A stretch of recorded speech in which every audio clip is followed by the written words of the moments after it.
네, 예정대로라면 북러 정상회담이 2시간 뒤 열릴 예정인 가운데 문재인 대통령은 오늘 러시아의 안보수장 파트루셰프 연방안보회의 서기를 접견합니다. 푸틴 대통령의 최측근이기도 한데요. 북러 회담 의제와 논의 내용을 우리와 공유할 것으로 보입니다. 취재기자 연결합니다. 김도원 기자. 네, 청와대입니다. 자, 이 직급을 우리로 치면은 국가안보실장 격으로 볼 수 있는 그 러시아 관계자입니다. 북러 정상회담 당일 청와대를 방문하게 되는데 이 부분이 좀 주목되죠. 그렇습니다. 파트루셰프 러시아 연방안보회의 서기가 방한을 했는데요. 오늘 열리는 한러 고위급 안보회의 참석을 위해서입니다. 정의용 국가안보실장과 오찬을 함께하고 회의를 마친 뒤에 문재인 대통령을 예방할 예정입니다.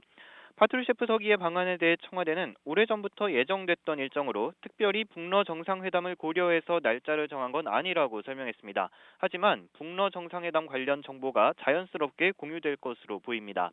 한반도 비핵화가 이번 회담의 핵심 의제인 만큼 육자회담 재개 등 러시아가 추진하는 비핵화 해법에 대해 설명이 있을 전망입니다. 이와 함께 문 대통령이 지난해 초청했던 푸틴 대통령의 국빈 방안도 논의될 가능성이 큽니다.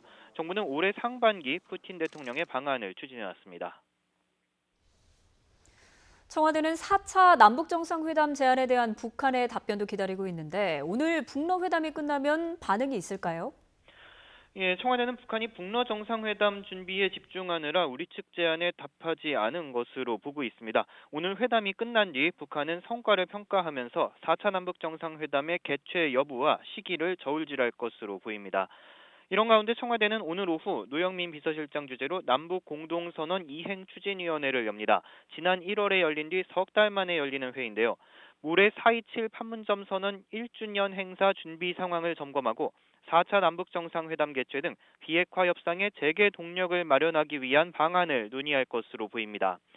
올해 상반기엔 4차 남북정상회담과 함께 트럼프 미국 대통령의 상반기 방안도 추진 중이고 또 6월 말에는 일본에서 G20 정상회의도 예정돼 있어서 한반도 비핵화와 관련해 주요 정상회담이 잇따라 열릴 것으로 보입니다.